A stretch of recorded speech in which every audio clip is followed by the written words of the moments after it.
Hello, and welcome to Project WA. I'm Clay Newman. And I'm Julian Delena. We are third-year broadcasting students at ECU, and today we are going to showcase some of our work while showing you some interesting stories celebrating WA. We begin tonight with a new tourist attraction unlike anything seen in WA before. Get ready for an unforgettable adventure as Brianna DeMeo dives into the captivating waters of Jurien Bay to discover the rare beauty of snorkeling with playful sea lions. People swim with sharks and people dive with dolphins, but today we are snorkeling with sea lions. Jurien Bay is a small coastal town located 220 kilometres north of Perth and is one of the select locations where Australian sea lion colonies can be found. They are unique to islands off the coast of Western Australia and South Australia, making this one of Jurien Bay's main attractions. And you can visit them right here with the team at Jurien Bay Oceanic. So Jurien Bay Oceanic is a family-run business here, and we work on that bigger boat out there behind us. So we do sea lion charters in the mornings and in the afternoon. So we do 2 a day. We take up to 16 passengers and we swim with the sea lions. Seeing the tourists and the people we take out and how happy they are to interact with the sea lions is pretty awesome, especially the children, watching them have a really good time. Also interacting with them ourselves, we really have a dream job. People come and do it for holidays. We get to do it every day. The eco-friendly and sustainable tours run daily, beginning with a 20-minute boat ride to Essex Rocks, before jumping straight in to explore the beautiful and clear waters of the marine park. It is guided every step of the way by fully qualified tour guides, where you can then experience interaction with the Australian sea lions and snorkel amongst fish and many other underwater life, including the best part, seeing wildlife thrive in their natural habitat. It's a beautiful morning, I'm on the boat, I've got my wetsuit on, let's dive in and snorkel with some sea lions. Once in the water, 1 to 1.5 hours of swimming time is allowed, before being welcomed back on board, where passengers can then ride the bow of the boat and watch for dolphins whilst cruising back into the marina to conclude an unforgettable tour. Not only is this good fun for the locals, it's a great holiday adventure that many travelling love. So Jurien Bay is an awesome little city. Me and my friends campervanned and slept on the beach, and it was really fun. Then we did the sea lion experience this morning. It's been awesome so far. We got to snorkel, and I saw a bunch of cool fish, and it's beautiful out, and it was a really fun experience. So yeah, I definitely recommend to anyone who's in the area. But the fun doesn't just stop there. Jurien Bay has much more to offer. Well, it's really not far from Perth. It's a 2-hour drive. It's quite nice. It's a little coastal town. There's plenty of places you can eat, have a coffee on the coast, go for a swim. The beach is really nice. You can do tours like this with the sea lions, or you can go out for a fish. There's heaps of stuff to do here. So if you're looking for a sign or your next holiday destination, whether that be to relax or explore, why not jump in your car, get together with your mates and head to Jurien Bay for the experience of a lifetime. Since the late 19th century, the pearling business in Broome has produced some of the finest pearls in the world. Campbell Greaves has more. Over 2,000 kilometres north of Perth, near the iconic pearling town of Broome, is one of WA's hidden treasures. Willie Creek Pearl Farm offers visitors the complete process of pearl farming, from shell to showroom. Established in 1989, Willie Creek Pearls is one of WA's most awarded tourist attractions. The family-run business specialises in commercial pearl farming, jewellery manufacturing and tourism. The business has been run by the Banfield family for close to 30 years. Fremantle Dockers player Bailey Banfield is the son of owner Rob. Banfield in the pocket, off his left, working it back! The boy from Broome with a pearler! We caught up with the midfielder to discuss how the company came to be what it is today. Dad and his family grew up wheat and sheep farming in Tinkaran, which is in the wheat belt, and then moved up to Broome for a new opportunity, a new adventure. The family went up to Broome to drive buses, sold the family farm, and from there, one of the bus stops that they used to drop tourists off at was Willie Creek Pearls, and it was a little bit run down, so they took it over about 30 years ago now, and sort of built it up into what it is today. Growing up around the Pearl Farm led Bailey to take on another role at the Dockers. Yeah, so I've just started up as a sustainability officer at the club, so I've been doing that for the last year or two, which is really exciting, and it's something obviously a bit different to footy. The role came about because of my passion for the environment, and I think a big part of that definitely came from upbringing, not only in Broome, but the farm itself. It's a beautiful location, making sure that it's still there for future generations, so my kids and my kids' kids can run around and have the same experiences that I had growing up. It was in the waters near Broome that the company's largest ever pearl was found. Back in May 2021, we were fortunate enough to have harvested a pearl on one of our Willie Creek Pearl Farm tours. That was a 20.12mm perfectly round pearl that has a beautiful lustre. That individual pearl is worth over $150,000. Growing pearls is a delicate and complex process. Culturing a pearl involves both a host animal and a donor animal. So we have a host animal where we grow the pearl, and that involves us inserting a nucleus inside the oyster's gonad, which is its reproductive organ. We then take a piece of donor tissue from another oyster, and that live tissue is effectively implanted inside the oyster near the nucleus, but effectively it takes 2 years to then be at the point where we can extract that pearl from the oyster. If you're in Perth, be sure to check out the many showrooms across the city, in Hillary's, Subiaco and right here at Elizabeth Quay. The CBD location offers visitors a unique experience. We can do a small group format where we again take people through a pearling masterclass, how we grow pearls, how we value them, the types of different pearls, etc. And then there's a more intimate kind of couples experience where people get to harvest their own pearls. So you pay $500, they get to harvest the pearl out of the oyster. We teach them during that journey about how we look after pearls again and how we grow them. Be sure to check out this business for a spectacular Western Australian experience. More ahead on Project WA, including Where to find some of the best craft beer. and the coastal hidden gem.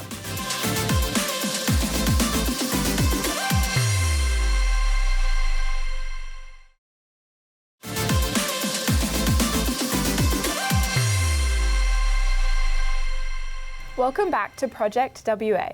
Stories created by third-year broadcasting students at ECU celebrating WA. The craft beer scene in WA has exploded in recent years, with one region leading the charge, as Jack Fennick reports. When thinking of our picturesque state, what first comes to mind? White, sandy beaches, great food, and in recent years, great craft beer. It is here where more than 35 of the state's craft beer breweries are located. The craft beer encapsulates what makes WA great, through its use of WA-grown ingredients and materials, the hiring of local West Aussies, the driving of tourism, and a lack of waste being produced and not reused, making this a truly WA enterprise.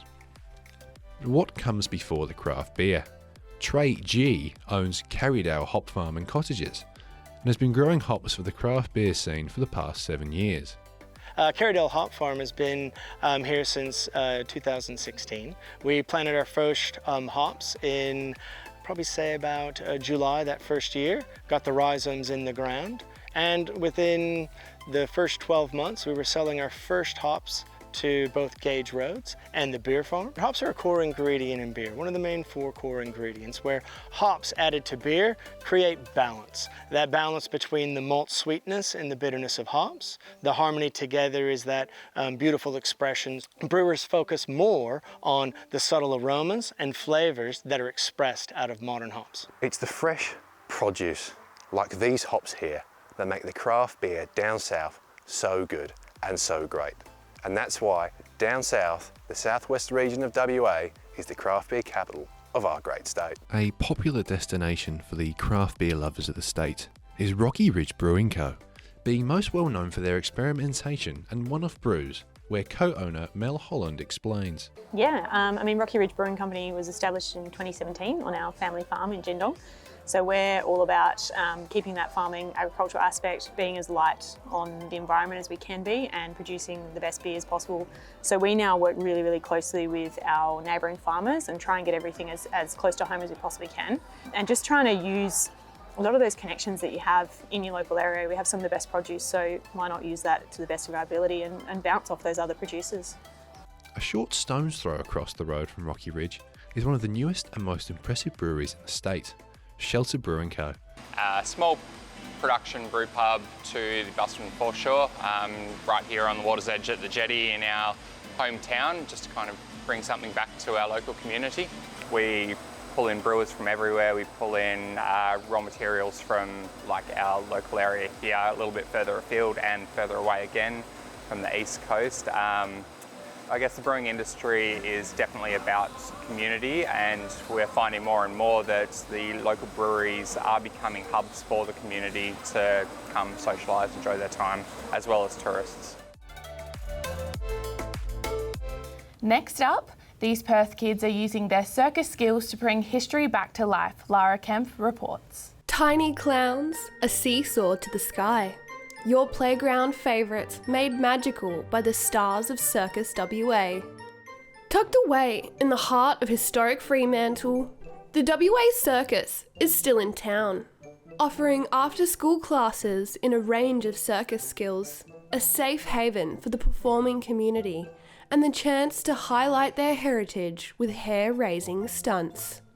It allows me to feel confident to just be as weird as I want to be.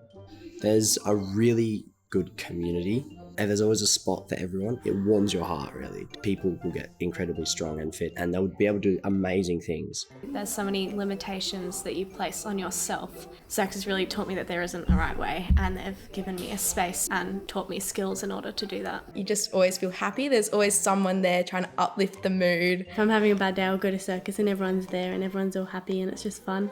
I think it definitely has a positive impact on physical health as well. It uses a lot more and different muscles to just going to the gym or running or something like that. Every day I wake up and I'm so happy to go to circus, and it's just like something to wake up and look forward to every day. We're all like one big family. I mean, I've become a lot more independent, and also mentally it's the safe space when I'm at circus. The Uglyland Festival, which we're part of this year, 100 years ago in the 1920s, after the war had ended and there was a lot of people with amputated legs and scarred faces, and people saw them as ugly, so they made a festival and helped them all come together as one, despite what they looked like.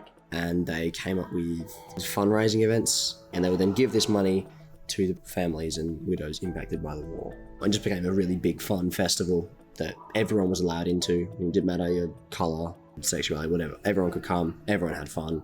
In the festival, they have something called the White City. All the people who had their different talents and their little quirks about themselves, and it was where they could come and feel like they were in a comfortable space to show it off. Yeah, it was just a very safe community space for them. The festival was held right here on William Street in what is now Elizabeth Quay, and boasted an array of sideshow acts from around the world.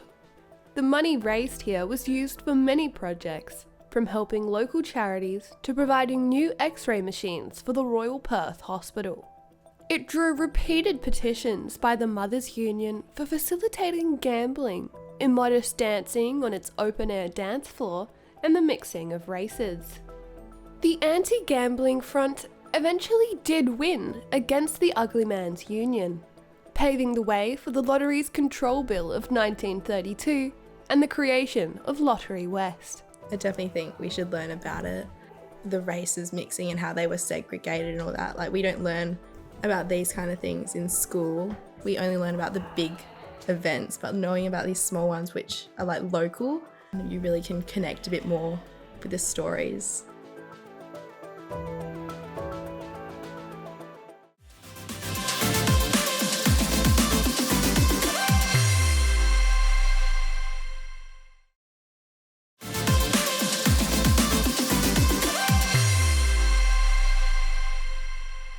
Lodged between Lancelin and Cervantes on the state's turquoise coast lies a community brewing off the grid for over 60 years. Jasper Monday with more. Happy WA Day, all you sand gropers. Today we're a polyfarmer handball away from the outskirts of Joondalup in a place that'll make you proud to be West Australian. Not for its good surfing or its spectacular fishing, but because it's home to Australia's largest informal shack community. This Labor Day, we're giving a cut and polish to one of WA's most precious hidden gems, Wedge Island. Located about 160 k's north of Perth, it's close enough that you can get on your bike and come check out the beautiful turquoise coast yourself. So we're not going to delve too much into that. Don't be lazy, get up here. Instead, what we're going to do is we're going to go inside the heart of this community and find out what makes them so special.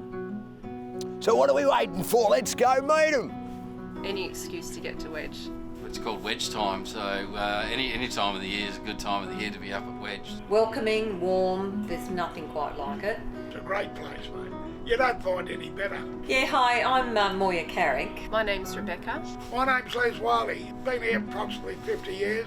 I've got neighbours on both sides who've been here 60 years, now one's 40. I've been going to Wedge for 40 years. 31 years. About 35 years now. It's a great feeling when you go up to Wedge. You feel like you're going home because it feels like family.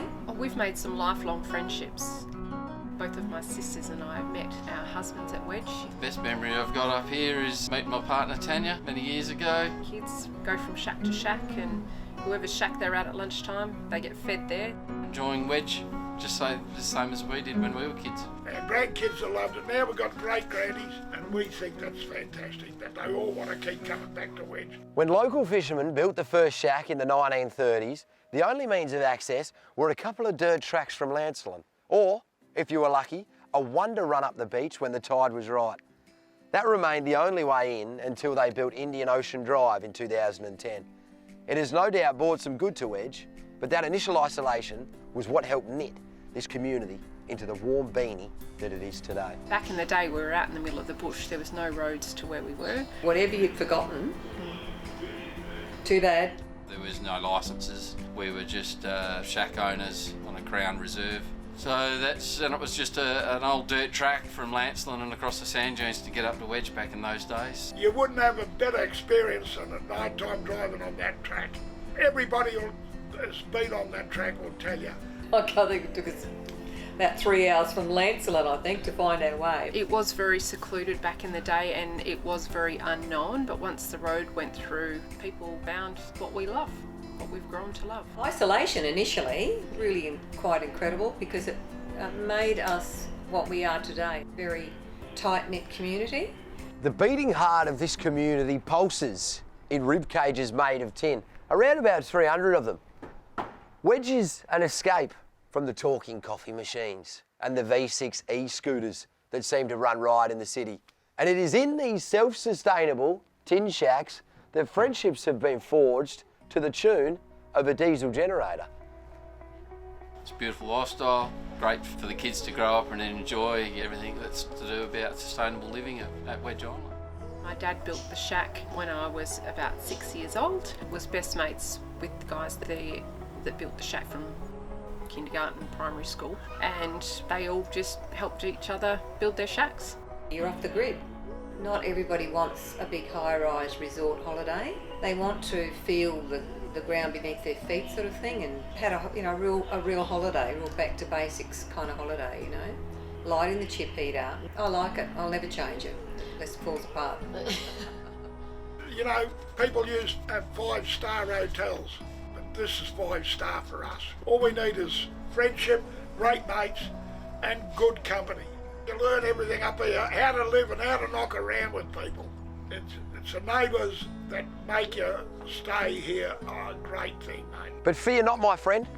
For us mere mortals can still make the trip up to Wedge and enjoy the festivities she has to offer.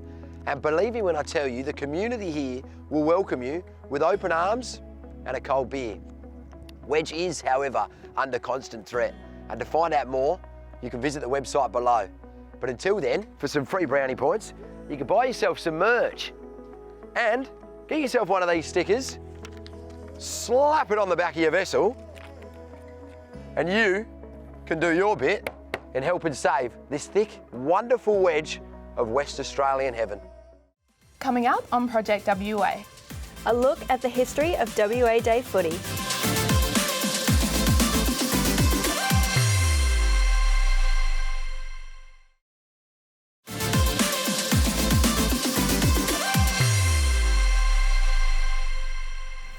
You are watching Project WA, stories from ECU third-year broadcasting students celebrating the States on WA Day. What could be more WA than football? Dane Metham looks at the Waffle WA Day derbies and the rivalries that make them so special. And the game is really on. Well, it's not something you see very often these days. But this is what football used to look like back in WA's most iconic matches. The Derby. No, not that Derby. The WA Day Derby. Way onto the birdie snap. Just brought out something extra, and where you were on the ladder had no effect. I understood that it was more than a game. When we played East Fremantle, it was more than just the 4 points. The Waffle Derbies have been on the footy calendar for over 120 years and are packed with some of football's greatest moments. WA Day is a chance to celebrate WA football and has been a tradition to play some of the game's best rivalries in standalone fixtures on the Monday public holiday. South Fremantle and East Fremantle first met in 1900 and have had a fierce rivalry ever since. Someone who knows this rivalry well is South Fremantle dual premiership player Ray Smithers, who recalls his earliest football memories watching the derbies. My earliest memory was, 1997 when South, a famous South Grand Final win. It was East Fremantle's centenary year. I was playing Colts at the time, just starting my journey with South really. I was at the game and South came back in the final quarter and we won. And I just remember being there and running onto the field and just getting caught up in that emotion. It was just an amazing game. And so moments like that really stuck with me, and I always wanted to, be a part of matches like that. That was one of the things they ingrained, that you didn't like South, so we wanted to beat them all the time. It almost was irrelevant what happened in the year. If you beat South 3 times and you lost the other games, though not great, it was almost acceptable. Out of all the club legends in Fremantle footy, Chris Miller has a perspective on the rivalry that no one else shares. I was fortunate enough to win best and fairest at East Fremantle and a best and fairest at South, and so I was the only player to do that. It doesn't happen because East Fremantle is so passionate about East Fremantle and not liking South Fremantle, and South Fremantle is so passionate about liking South Fremantle and hating East Fremantle. Miller is just one of 6 Waffle players to reach the 300-game milestone and is the only player ever to play 150 games for both Fremantle clubs. He has played in more derbies than anyone else ever, with an impressive 45 derby appearances. East Fremantle 125 years old this year, South Fremantle 125 last year or the year before, so these clubs have been around for a long time. So it's a long, long rivalry. South Fremantle and East Fremantle aren't the only teams to lay claim to this historic day, as they also share WA Day with another pair of historic clubs, West Perth and East Perth. Not that every game doesn't mean something to the players to actually go out and represent their footy club, but it just seemed like the East Perth, West Perth game was always the one that people had targeted at the start of the year to go, I want to be playing in that one. Steps towards full form, the mark to Salisic. Jason Salisic is a West Perth legend who has been involved with the Falcons for as long as he can remember. Boasting multiple premierships, he still remembers the games against East Perth as some of his favourites. You knew that was such a rivalry, and we'd get big crowds, like there would be 5,000-6,000 people at games, and I'm sure there would have been more, years before me, but you always knew that there was going to be a big crowd and it was going to be a big day for both clubs. The East Perth-West Perth rivalry dates back over 100 years to 1906 when the Royals first entered the competition. Since then, it has been near impossible to split the teams. They've met on 353 occasions, with West Perth having the slight ascendancy with 174 wins to their rivals' 173. Kick it back to Spencer. Spencer shoots from 35 metres. Good kick.